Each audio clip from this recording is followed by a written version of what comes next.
Quality ಇರಬೇಕು, correct size ಇರಬೇಕು. ಒಂದು 250-300 ಗ್ರಾಮ್ ಕಾಯಿ ಇರಬೇಕು. ಅದು ಪ್ರತಿದಿನವೂ ಕೀಳಬೇಕಾಗುತ್ತೆ. ಪ್ರತಿದಿನವೂ ಕಿತ್ತು ಕೊಟ್ಟರೆ ನಾವೆಷ್ಟು ಇದು ಕೊಟ್ಟರೆ 25 ರೂಪಾಯಿ ರೇಟ್ ಪರ್ ಕೆ ಜಿ. ಇದನ್ನು ಇಲ್ಲಿ ಈ ಕಾಯಿಗೆ ಇದು ಹೆಣ್ಣು ಹೂವು ಇದು.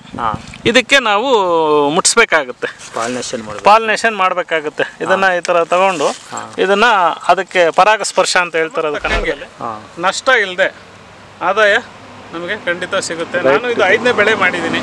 ಯಾವುದೇ ರೀತಿ ಇದುವರೆಗೂ ನಷ್ಟ ಆಗಿದ್ದಿಲ್ಲ. ನಮಸ್ಕಾರ ನಮ್ಮ ವೀಕ್ಷಕರಿಗೆಲ್ಲ ಫಾರ್ಮರ್ಸ್ ಚಾನಲ್ಗೆ ಸ್ವಾಗತ. ಇವತ್ತಿನ ವಿಷಯ ಅಂದರೆ ಇಂಗ್ಲೀಷ್ ವೆಜಿಟೇಬಲ್ಸ್ ಅಂತ ಕರಿಬೋದು. ಇದರಲ್ಲಿ ಸಾಮಾನ್ಯ ಇದು ಸ್ವಲ್ಪ ಜನರಿಗೆ ಪರಿಚಯ ಆಗಿರುತ್ತೆ. ಈಗ ನಾವು ಕೃಷ್ಣಮೂರ್ತಿ ಸರ್ ಅಂತೇಳಿ ಅವರು ಪೊಲೀಸ್ ಡಿಪಾರ್ಟ್ಮೆಂಟಲ್ಲಿ ಕೂಡ ಇದ್ದಾರೆ, ಮತ್ತು ಹಾಗೆ ರೈತರು ಕೂಡ ಹೌದು, ಮತ್ತು ಅವರು ತೋಟಗಳನ್ನು ಮಾಡ್ತಾರೆ. ಅವರ ತೋಟಕ್ಕೆ ಬಂದಿದ್ದೀವಿ. ಅವ್ರ ತೋಟದಲ್ಲಿ ಜುಕ್ನಿ ಅಂತ ವೆರೈಟಿ ಮಾಡಿದ್ದಾರೆ. ಅದು ಚೈನೀಸ್ ವೆಜಿಟೇಬಲ್ ಅಂತ ಕೂಡ ಕರಿಬೋದು. ಅದನ್ನು ವ್ಯವಸಾಯಕ್ಕೆ ಕೃಷಿ ಮತ್ತು ಅದರ ಡೀಟೇಲ್ಸು ಮತ್ತು ಅದು ಯಾವ ಥರ ಮಾರ್ಕೆಟಿಂಗು ಮತ್ತು ಬೆಳೆ ಎಲ್ಲ ಕಂಪ್ಲೀಟ್ ಮಾಹಿತಿಗಳನ್ನು ನಮ್ಮ ವೀಕ್ಷಕರ ಜೊತೆ ಹಂಚಿಕೊಳ್ಳಲಿದ್ದೇವೆ. ಸರ್ ನಮಸ್ಕಾರ. ನಮಸ್ತೆ. ನಮಸ್ತೆ ಸರ್. ನಮ್ಮ ವೀಕ್ಷಕರಿಗೆ ಈ ಜುಕ್ಕಿನಿ ಬಗ್ಗೆ ಮಾಹಿತಿಗಳನ್ನು ತಿಳಿಸ್ಕೊಡ್ಬೇಕಾಗಿ ನಾವು ನಿಮ್ಮನ್ನು ಕೇಳ್ಕೊತಾ ಇದ್ದೀವಿ ಸರ್. ಖಂಡಿತ ಪರಿಚಯ ನಮ್ಮ ವೀಕ್ಷಕರಿಗೆ ಮಾಡಿಕೊಡ್ಬೇಕಂತ ಮುಖಾಂತರ ಕೇಳ್ಕೊತಾ ಇದ್ದೀವಿ ಸರ್. ಖಂಡಿತ ಅವರೇ. ನಮ್ಮ ಹೆಸರು ಕೃಷ್ಣಮೂರ್ತಿ ಅಂತ. ನಮ್ಮೂರು ಹುಣಸನಹಳ್ಳಿ, ಬಂಗಾರಪೇಟೆ ಅಂಚೆ ಮತ್ತು ತಾಲೂಕು. ಈಗ ನಾವು ಜುಕ್ನಿ ಅನ್ನೋ ಬೆಳೆನ ಮಾಡ್ತಾಯಿದ್ದೀವಿ.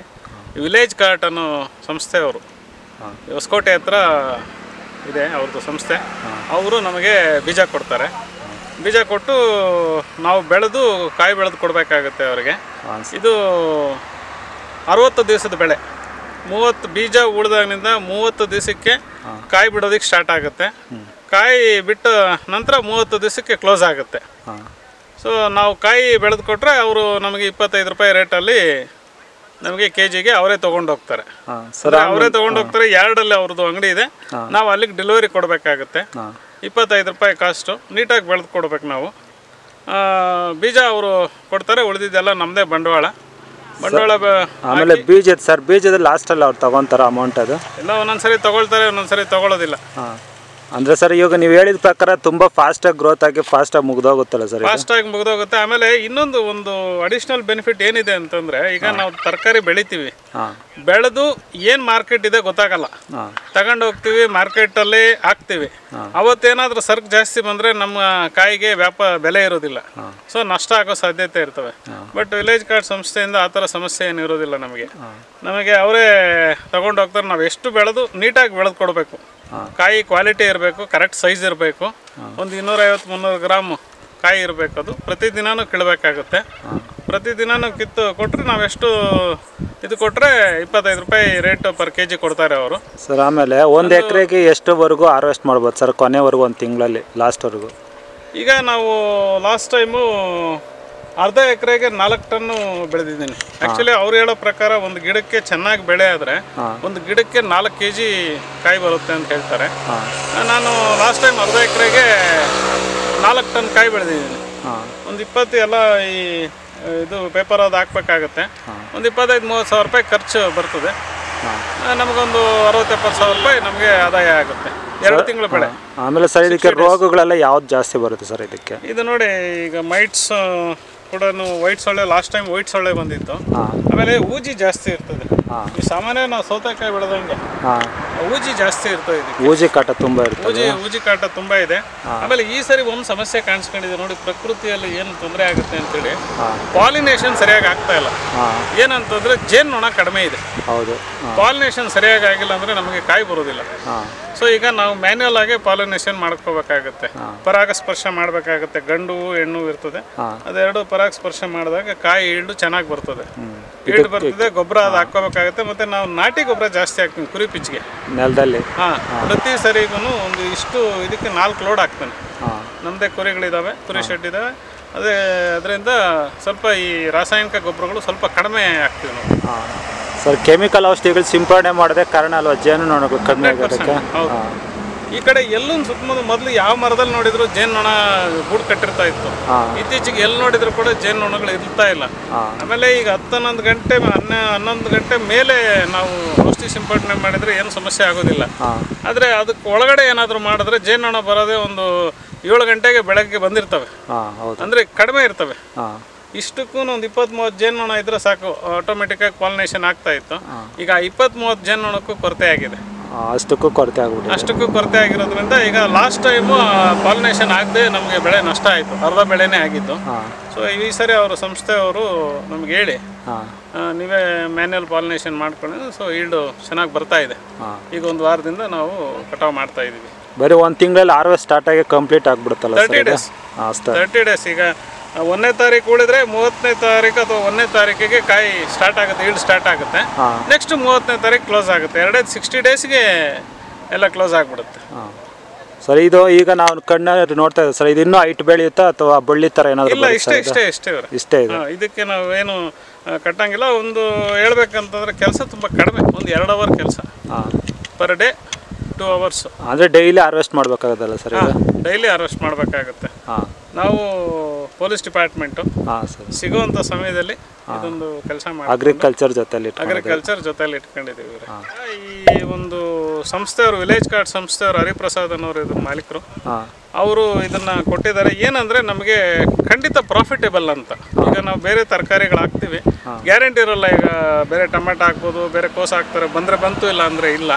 ಏನೋ ನಮ್ಮ ಶ್ರಮಕ್ಕೆ ತಕ್ಕಂಗೆ ನಷ್ಟ ಇಲ್ಲದೆ ಆದಾಯ ನಮಗೆ ಖಂಡಿತ ಸಿಗುತ್ತೆ. ನಾನು ಇದು 5ನೇ ಬೆಳೆ ಮಾಡಿದ್ದೀನಿ, ನನಗೆ ಯಾವುದೇ ರೀತಿ ಇದುವರೆಗೂ ನಷ್ಟ ಆಗಿದ್ದಿಲ್ಲ. ಅಲ್ಲ ಸರ್, ನಾನು ಗಮನಿಸಿ ಲಾಸ್ಟ್ ಇಯರ್ ನೀವು ಯೆಲ್ಲೋ ಕಲರ್ ಹಾಕಿದ್ರಿ ಅನ್ಕೊಂತೀನಲ್ಲ ಸರ್? ಹೌದು, ಇದರಲ್ಲಿ ಯೆಲ್ಲೋ ಕಲರ್ ಬರ್ತದೆ ಮತ್ತು ಗ್ರೀನ್ ಕಲರ್ ಬರ್ತದೆ.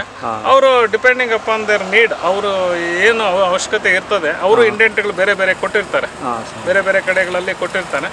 ಹಂಗಾಗಿ ಅವ್ರಿಗೆ ಏನು ಅಗತ್ಯತೆ ಇರ್ತದೆ ಅದನ್ನು ಕೊಡ್ತಾರೆ. ಈಗ ಲಾಸ್ಟ್ ಟೈಮ್ ನಾನು ಯೆಲ್ಲೋ ಕಲರ್ ಹಾಕಿದ್ದೆ, ಈ ಸರಿ ಗ್ರೀನ್ ಕಲರ್ ಕೊಟ್ಟಿದ್ದಾರೆ. ಒಟ್ಟಾರೆಯಾಗಿ ಇದರಿಂದ ರೈತರಿಗೆ ಲಾಸ್ ಆಗೋದಿಲ್ಲ ಅಂತ ಖಂಡಿತ ಇಲ್ಲ, ಖಂಡಿತ ಇಲ್ಲ. ಆ ಸಂಸ್ಥೆ ಜೊತೆ ನಾವು ಟೈಅಪ್ ಮಾಡಿಕೊಂಡ್ರೆ ಅವರು ನಮಗೆ ಏನು ಮಾತು ಪ್ರಕಾರ ಕೊಟ್ಟಿರ್ತಾರೆ ಅದ್ರ ಪ್ರಕಾರನೂ ಕಾಯಿ ತಗೊಳ್ತಾರೆ. ಸಮಸ್ಯೆ ಆಗಲಿ ಏನು ಇದು ಬರೋದಿಲ್ಲ. ಕಂಪನಿ ಬಿಟ್ಟು ಹೊರಗಡೆ ಮಾರ್ಕೆಟ್ಗೆ ಮಾರಬೇಕಾದ್ರೆ ಏನಾದರೂ ಸಮಸ್ಯೆ ಇರುತ್ತೆ ಸರ್? ಮಾರ್ಕೆಟಿಂಗ್ ಹೌದು, ಸಮಸ್ಯೆ ಇದೆ. ಈಗ ನಮ್ಮಲ್ಲಿ ಎಲ್ಲೂ ಲೋಕಲಲ್ಲಿ ಇದ್ರ ಮಾರ್ಕೆಟ್ ಇಲ್ಲ. ಅಂದರೆ ಬೆಂಗಳೂರಿದೆ, ಚೆನ್ನೈ ಇದೆ. ಬೆಂಗಳೂರಿದೆ, ಚೆನ್ನೈ ಇದೆ. ಈಗ ನಾವು ಬೆಳೆದಿರ್ತೀವಿ, ಅಕಸ್ಮಾತು ಮಾರ್ಕೆಟ್ಗೆ ಹೋಗುತ್ತೆ ಸರಕು, ಅಲ್ಲಿ ತುಂಬ ಹೆಚ್ಚಿಗೆ ಸರಕು ಬಂದಾಗ ನಮ್ಮ ಇದನ್ನು ಕೇಳೋರು ಇರೋದಿಲ್ಲ. ಆಮೇಲೆ ಇದು ದಿನ ನಾವು ವೆಯ್ಟ್ ಮಾಡ್ಲಿಕ್ಕೆ ಆಗೋದಿಲ್ಲ, 2 ದಿವಸಕ್ಕೆ 3 ದಿವಸಕ್ಕೆ ಕ್ಲಿಯರ್ ಆಗಬೇಕು. ಹೌದು, ಇಲ್ಲಾಂದರೆ ಸ್ಟೋರೇಜ್ ಮಾಡಬೇಕಾಗುತ್ತೆ. ಸೊ ಅದರಿಂದ ನಾವು ಒಂದು ಸಂಸ್ಥೆ ಜೊತೆ ಟೈಅಪ್ ಮಾಡಿಕೊಂಡಾಗ ನಮಗೆ ನಷ್ಟ ಬರೋದಿಲ್ಲ. ಅವರು ಅದನ್ನು ಮ್ಯಾನೇಜ್ ಮಾಡ್ಕೊಳ್ತಾರೆ.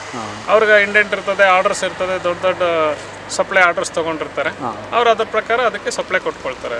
ಸರ್ ಡ್ರಿಪ್ಪಲ್ಲಿ ಮತ್ತು ವಾಟರ್ ಸಾಲ್ಯುಬಲ್ ಫರ್ಟಿಲೈಸರ್ಸ್ ಏನಾದರೂ ಕೊಡ್ತೀರಾ ಸರ್? ಕೊಡಬೇಕಾಗುತ್ತೆ. ಯಾಕೆಂದರೆ ಫಾಸ್ಟಾಗಿ ಗ್ರೋತ್ ಆಗೋದ್ರಿಂದ ಫಾಸ್ಟಾಗಿ ಸಪ್ಲೈ ಮಾಡಬೇಕಾಗುತ್ತೆ. ವಾರಕ್ಕೆ ಒಂದ್ಸರಿ 2 ಸರಿ ಕೊಡಬೇಕಾಗತ್ತೆ. ಅಂದರೆ ಲೋ ಕ್ವಾಂಟಿಟಿಯಲ್ಲಿ. ಸರ್ ಲೋ ಕ್ವಾಂಟಿಟಿಯಲ್ಲಿ ಕೊಡಬೇಕಾಗುತ್ತೆ. ನಾವು ಈ ಗೊಬ್ಬರ ಚೆನ್ನಾಗಿ ಹಾಕಿರೋದ್ರಿಂದ ಏನಾಗುತ್ತೆ, ಈ ತಿಪ್ಪೆ ಗೊಬ್ಬರ, ಕುರಿ ಪಿಚ್ಚಿಗೆ ಇದೆಲ್ಲನೂ ಗೊಬ್ಬರ ಜಾಸ್ತಿ, ನಾಟಿ ಗೊಬ್ಬರ ಚೆನ್ನಾಗಿ ಹಾಕಿರೋದ್ರಿಂದ ಏನಾಗುತ್ತೆ, ಇದನ್ನ ಕಡಿಮೆ ಕೊಟ್ಕೊಳ್ತೀವಿ.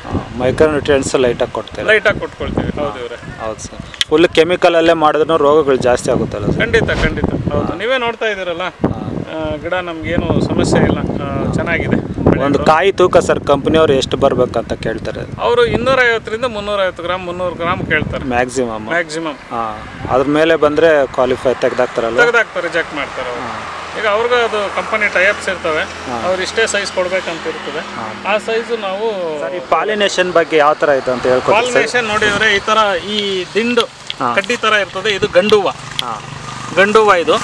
ಇದು ನೋಡಿ ಈ ಥರ ಒಳಗಡೆ ಪೋಲನ್ ಗ್ರೈನ್ಸ್ ಇರ್ತದೆ.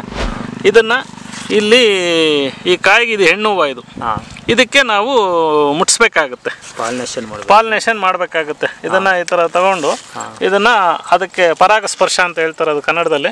ಅದನ್ನು ಮಾಡಿದಾಗ ಕಾಯಿ ಫಾರ್ಮೇಷನ್ ಆಗುತ್ತೆ. ಇಲ್ಲ ಅಂದರೆ ನೋಡಿ ಈ ಥರ ಡಾಗ್ ಆಗುತ್ತೆ, ಕಾಯಿ ಎಲ್ಲಾನು ವೇಸ್ಟ್ ಆಗುತ್ತೆ. ಹೌದೌದು, ಡಾಗ್ ಆಗುತ್ತೆ ಆ ಥರ ಕಾಯಿ ಎಲ್ಲ. ಕಾಯಿ ನೋಡಿ ಈ ಥರ ಸೂಟಬಲ್ ಸೈಜ್ ಇದೆ. ಇದಕ್ಕಿಂತ ಇನ್ನೊಂದು ಚೂರು ದಪ್ಪ ಇದ್ದರೂ ಓಕೆ, ಬಟ್ ಅದಕ್ಕಿಂತ ದಪ್ಪ ಆಗಿರಬಾರ್ದು. ಅದಕ್ಕಿಂತ ದಪ್ಪ ಆದರೆ ರಿಜೆಕ್ಟ್ ಆಗುತ್ತೆ. ಈಗ ನೀವು ಕಟ್ ಮಾಡ್ತಾ ಇರೋದು 250 ಗ್ರಾಮ್ ಬರುತ್ತೆ ಸರ್? ಅದು ಹೆಚ್ಚು ಕಡಿಮೆ 250 ಗ್ರಾಮ್ಸ್ ಬರ್ತದೆ ನೋಡಿ. ಈ ಸೈಜ್ ಇದ್ದರೆ ಅಕ್ಸೆಪ್ಟಬಲ್ ವೆಯ್ಟ್ ಇದು. ಇದಕ್ಕಿಂತ ದಪ್ಪ ಆದರೆ ರಿಜೆಕ್ಟ್ ಆಗುತ್ತೆ. ಇದು ಸಮೇತ ಇರಬೇಕು. ಈ ಥರ ಫಿನಿಶಿಂಗ್ ಕೂಡ ಅದೇ ಥರನೇ ಇರಬೇಕಾಗತ್ತೆ. ಕಾಯಿ ಕ್ವಾಲಿಟಿ ಇದ್ದರೆ ಅವರು ಅಕ್ಸೆಪ್ಟ್ ಮಾಡ್ತಾರೆ.